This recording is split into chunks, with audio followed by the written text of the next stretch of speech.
Magandang araw mga ka-Wonder, welcome back sa ating YouTube channel, Wonder Vlogcaster po. Ito na mga ka-Wonder. Ito na, nagpapahiwatig na itong kampo ni Sara Duterte na mukhang iaakyat na nga nila dito sa Supreme Court yung kanilang kaso. Dahil halatang halata mga ka-Wonder na ipit na sila dahil mukhang hirap na itong mga legal counsel ni Sara. Paano siya depensahan? Dahil nga sa dami mga ka-Wonder nang ipinatong sa kanyang mga kaso. No, at hindi nga siya pinapayagang humarap sa cross-examination. Gaya nga nasabi nitong isang content creator dahil alam nila, nalugaw nga itong si Sara at baka mapahamak kapag sumagot. Kaya iwas. Pati ba naman mga ka-Wonder dito sa pinapasabi ng dokumento sa kanya na isang, of course, to sustain para mapagtibay yung pag-check dun sa kanyang mga aligasyon. No? Iniiwasan niya rin. Pansin nga nila doon sa mga pinapaproduce ng mga dokumento, wala doon yung bank access niya. No? Na iwas siya mga ka-Wonder. Ang tanong bakit kaya? No? At ito, panoorin muna natin itong si Michael Powa. Itong abogado niya na-interview dito. No? At sumagot din naman dito yung dalawang representante ng Kamara. Panoorin natin mga ka-Wonder. Beyond the evaluation of the complaint. Kung walang ebidensyang naka-attach, bakit tayo nag-allege? Tapos biglang ngayon maghahanap tayo in the hopes that there is something incriminating that will somehow come out. At Marian, anong sagot dito ng Justice Committee ng Congress? Jiggy, karapatan naman daw ng kampo ni VP Sara kung iaakyat man nila yung usapin sa Supreme Court. Paliwanag nga ng mga kongresista, yung pagpapasabpina po ng mga dokumento at mga personalidad ay para sa clarificatory questions na sakop ng kanilang jurisdiction. Ayon nga po kay House Justice Committee Vice Chair at San Juan Representative Bel Zamora, sinusunod lang nila yung desisyon ng Korte Suprema noong isang taon tungkol nga doon sa pagbibigay ng due process sa bise at idaan ito sa pagdinig ng komite. Narito po yung paliwanag ni na Congresswoman Zamora at Vice Chair Keith Flores. Nakapagtaka na kina-question din nila yon. It's ironic, right? It's not for them to say that one proceeding is unconstitutional. They might believe that, but hindi nila dapat sinasabi yan. It should be the Supreme Court that will declare the proceedings unconstitutional. May general arguments naman dun sa complaint, di ba? So may general statements naman about it. Kaya nga nagpatawag ng additional documents or nagpatawag ng additional witnesses is para maklaro yung may finer details of the general statements made in the complaint. So yun mga ka-Wonder, ito nga pagsunod naman na ginagawa ng Kamara dito sa, of course, binabari ng Supreme Court. No? Halatang-halata lang naman talaga na gagawin nilang city of refuge o takbuhan nila itong Supreme Court na siya ngang nagbasura, no, ng kaso niya dahil pinaghihinalaan nga again and again dahil magbabantay tayo mga ka-Wonder na sinasabi kasi no, na palaging nandiyan sa isip na itong mga ilan ditong justices ay inappoint during the time of former President Duterte. Kaya nga, tatakbo sila dyan. Pero sabi nitong si Powa sa inyang interview, willing na silang iakyat dun sa Senado. Mukhang bogus lang yata yun dahil talagang palabas lang. At ayaw talaga nilang humarap dito sa Kamara. At pag dumaan na yan dun, hahawakan na yan. Pag nakitang unconstitutional yung procedure, hahawakan yan ng Supreme Court. At yan ang sinasabi natin na inusunod na nga ng Kamara ang lahat. Pilit lang humahanap ng butas talaga itong kampo ni Sara Duterte para hindi sila malitis. No, hindi malaman ng taong bayan. Ang tanong mga ka-Wonder, kayo, kung tatanungin kayo mga ka-Wonder, simple lang ang tanong, kung wala kang tinatago, bakit ka iiwas? So ngayon, ito nga, nagpapasubmit o nagpasabina ng mga dokumento, humihingi itong House of Representatives. No, dyan, at sinasabi nga ni Powa na pinag-iisipan nilang iakyat ito sa Supreme Court at kinu-question nila yung sabina na sabi nila bakit humingi ng sabina?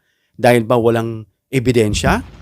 Ito ay clarificatory dagdag lang, question na dapat nilang sagutin. Dahil hindi nga maharap si Sara Duterte sa cross-examination, No, at dahil siguro, hindi lang siguro, dahil pag ang abogado ang humarap doon, malamang hindi nila alam lahat ng isasagot. Dahil ang makakasagot niyan, itong si Sara Duterte. No? Hindi yung mga abogado niya. Since hindi naman siya pupunta, at baka hindi rin masagot ng abogado, at baka mapahamak pa sila, hindi na lang sinaharap sa kamera. No? So, kaya linawin natin mga ka-wonder na itong issue na to na kino-question nilang sabina, na hindi rin naman sila harap. No? Ang House of Representatives ay hindi lang yan nangihingi basta ng dokumento. Hinihingi nila yan bilang parte ng investigasyon. Kumbaga sa Senado, na lagi natin nababanggit, in aid of legislation, para malaman nila kung paano sila bubuo ng batas at mariresolbahan yung mga butas na nakikita nila na nagiging suliranin. No? So, ibig sabihin mga ka-wonder, may karapatan silang magtanong. Itong House of Representatives. May karapatan silang humingi ng dokumento at yan ay constitutional. At yan din ay alam ng Supreme Court. Kaya may karapatan silang papanagutin ang mga opisyal na gaya ni Sara Duterte na isang impeachable official. So yung mga ka-wonder, alam natin na inaabangan ng taong bayan ito. Na kung itong gagalaw ang Supreme Court ng mali, dapat na since ang Senado nga ay may prerogative silang ituloy ang kaso. No? Sinasabi nga ni POA, gusto na lang iakyat. Let's see, sige, ituloy na natin. Huwag na yung pa-eme-eme pa, no? Na gusto lang dalhin talaga sa Supreme Court. At magbabantay po ang taong bayan. Hindi, alam natin, separation of power. Magkahiwalay, no? Ang legislative at judiciary. So, yung Kamara, itinalagay yan ng Constitution para mag-impeach talaga. Sila may hawak niyan. At ang Senado ang siyang magiging korte, no, quasi-judicial para sa mga impeachable officials. No, kaya pag nagkamali magbantay, dapat makialam na si Pangulong Marcos diyan. Dapat makailam na siya at kumilos itong Senado ng karapatan nila at posisyon nila bilang independent and meron silang division of powers. May sinabi pa nga rito si Tikia, no, na sabi niya makialam na raw si PBBM. Ito panoorin natin mga ka-wonder. Pangulong Marcos, sasabihin ko itigil niyo muna yung impeachment. Harapin muna natin yung krisis.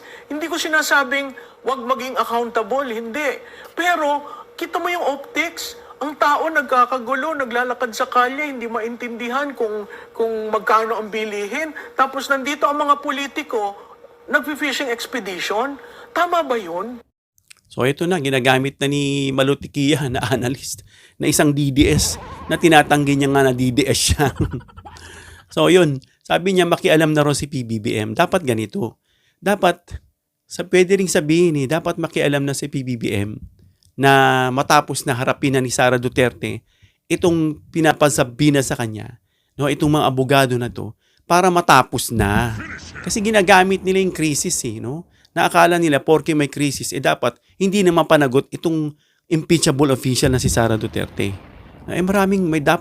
May katanungan ng taong bayan na dapat niyang sagutin mga ka-wonder.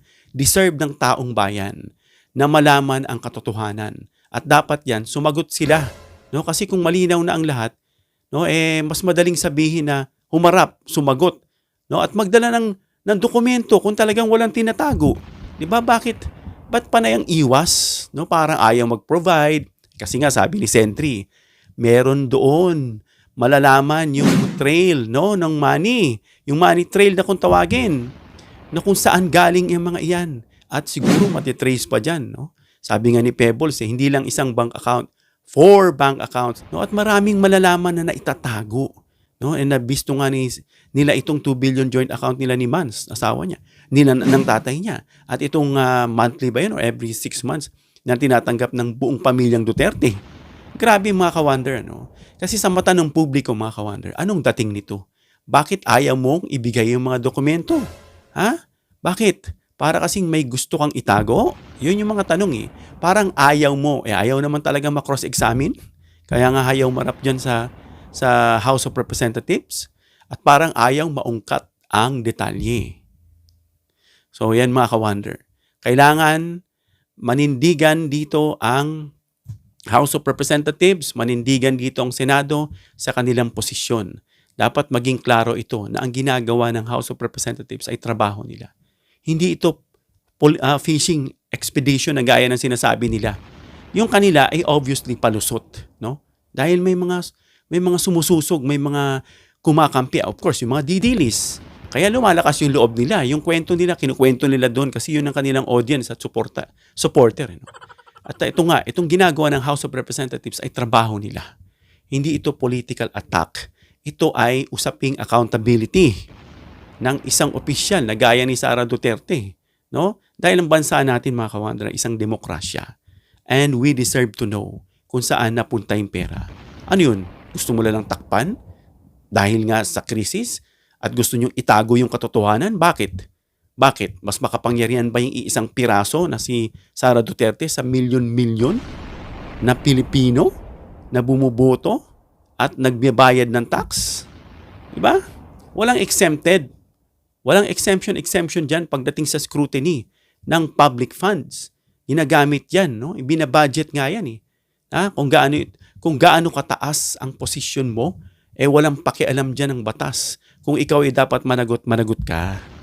Hindi pwede yung lulusot-lusot ka. Hindi ka na nga humarap sa kamera eh. Sasabihin mo, harap kayo sa Senado. Bakit kayo tumatakbo sa Senado? House sa Senate. I mean, dito sa Supreme Court.